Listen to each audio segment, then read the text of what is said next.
hands and I lost. God is great.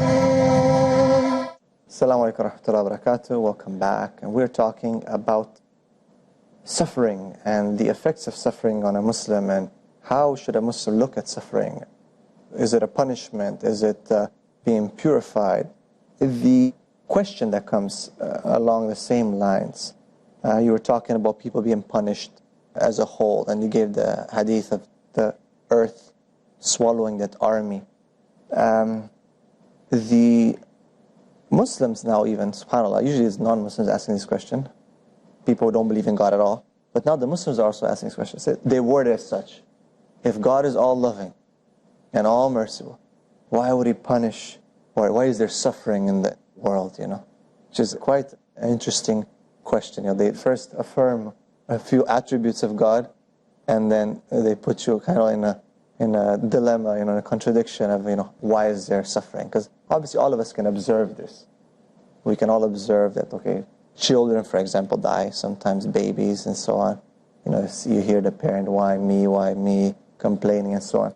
So a lot of people are sometimes confused about this. Could we address this question? Alhamdulillah, salatu wassalamu ala rasulillah wa ala alihi wa sahbihi wa man walah. This question, if it is coming from the non-Muslim, okay, that can be understood. But to come from a Muslim who knows Allah is Al-Adl. One of His name is the Just. وَلَا يَظْلِمُ رَبُّكَ أَحَدًا وَمَا رَبُّكَ بِظَلَّامٍ لِلْعَبِيدِ. Allah will not wrong anyone. If you do a righteous deed of an ants, not atoms, we should stick to the original meaning. Ant. Darra means ant, not the atom. Okay? To the ant's weight, which means that so little of good, you will be rewarded. Of evil, that is justice. Adil. So Allah is Al-Adil. Though He is Ar-Rahman, Ar-Rahim. So you have to understand all the names of Allah subhanahu wa ta'ala. When it comes to His compassion, to His mercy, to His generosity, the Prophet ﷺ, when they were captives of war, and a mother was searching for her child, and finally she found the child and held the child towards her, the Prophet ﷺ asked the Sahaba who were watching a question: do you think this mother will throw her child to the fire? He said, impossible. He said, Allah arham bi'ibadihi min hadihi biwaladiha. Allah is more merciful than your own mother.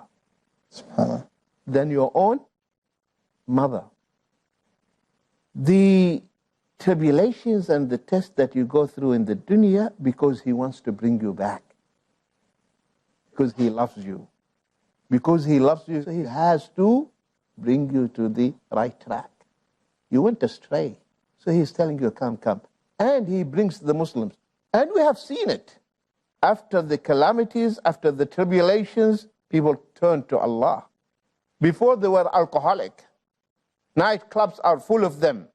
But when they found they were also killed, though they are alcoholic, though they were evildoers, they came back to.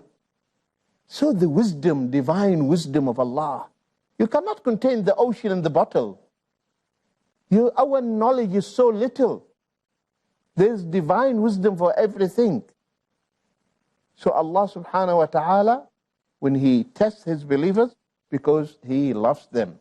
إِذَا أَحَبَّ اللَّهُ عَبْدًا ابْتَلَاهُ. Only if He loves you. Otherwise He will leave you. And I'll give you a few examples. I'm sure some might experience this. You are in a sitting and gathering, and people indulge into backbiting, slandering.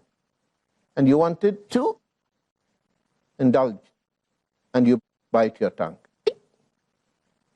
That's what? Signal. Stop it. Stop it.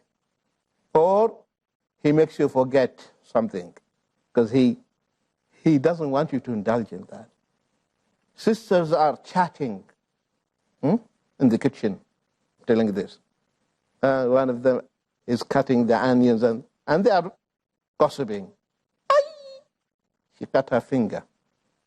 What is that? Stop it. So Allah subhanahu wa ta'ala, He reminds you, and He keeps giving you reminders. But if you carry on, He gives you a long rope. Go. Because now, Hunta ala Allah, as Imam Hassan said. To him, you fell off his eye. You're nothing. Go. But if He loves you, He will bring you back.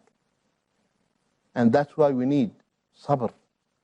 الَّذِينَ إِذَا أَصَابَتْهُمْ مُصِيبَةٌ.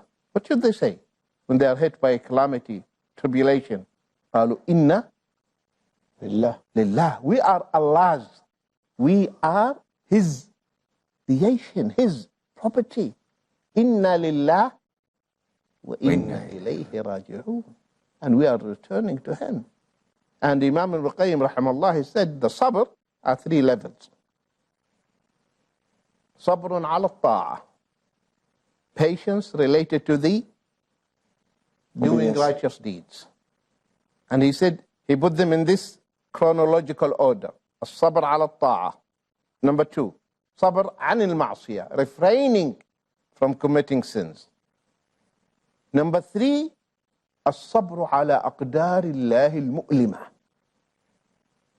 Enduring the painful decrees of Allah. Enduring that. And he said, and they are in this chronological order.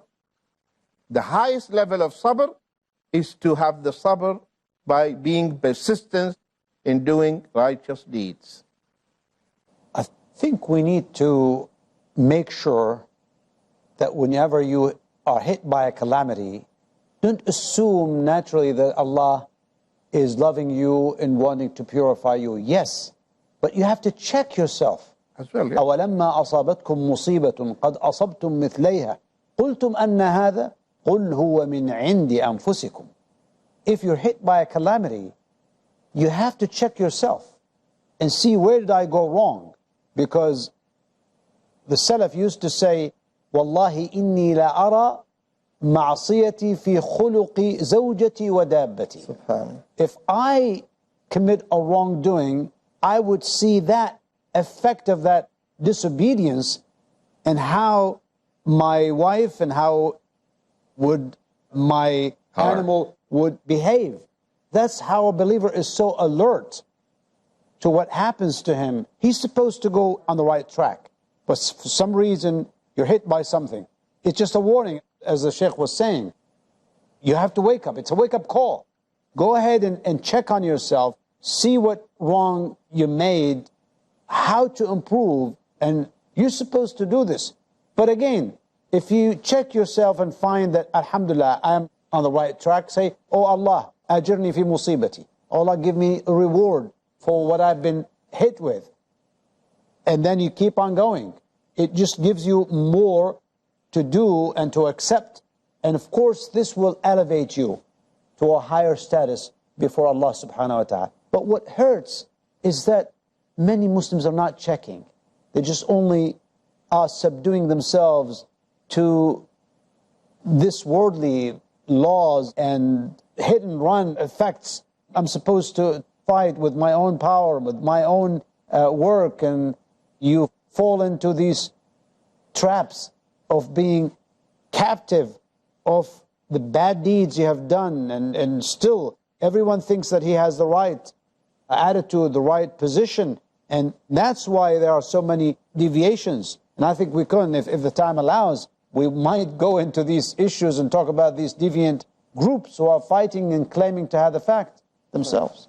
If I may also add to what Sheikh Ahmed and what Sheikh Salim had said, the questioner who usually asks why are Muslims affected most by such calamities. Right. If he's a Muslim, we have no problem. We can address this easily, as just we've heard. The non-Muslims, when they ask such questions, are they asking to learn or are they asking to discredit? First of all. Second of all, we know through experience that don't focus on the little details. The devil is in the details. Go to the basics. Let's see, do you believe in God, in the existence of Allah or not? Because if you answer this question, he's going to say, okay, why women have to cover? Why do Muslims have to pray 3 rak'ahs in Maghrib instead of 2 or 4? It never ends. So go back to the basics. And to those who say that why do Muslims face calamities? I say, okay, if they don't face calamities, will you be happy? I said, no. Why don't everybody go to Jannah? Why does Allah have hell to begin with? Why does... All of these are nonsense questions because they don't know Allah. They don't know who is the creator, what is like to be a creator, an owner of all what you see in the heavens and the earth. They think Allah is their peer. We can summit him, subhanahu wa ta'ala, for questioning in the parliament. A'udhu billah.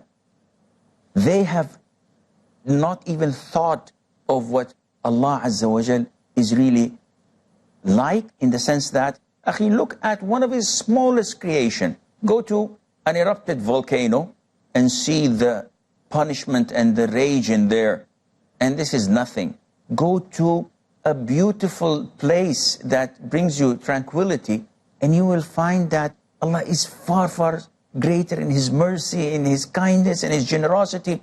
But these guys are so limited in thinking, and they ask to discredit Islam, and that's what I think, and Allah knows best. Jazakumullah khair, mashallah, we're in our time again. Very beneficial. I hope that you, the audience, benefited from this. Jazakumullah khair. We'll see you on another episode. Assalamu alaikum wa rahmatullahi wa barakatuh.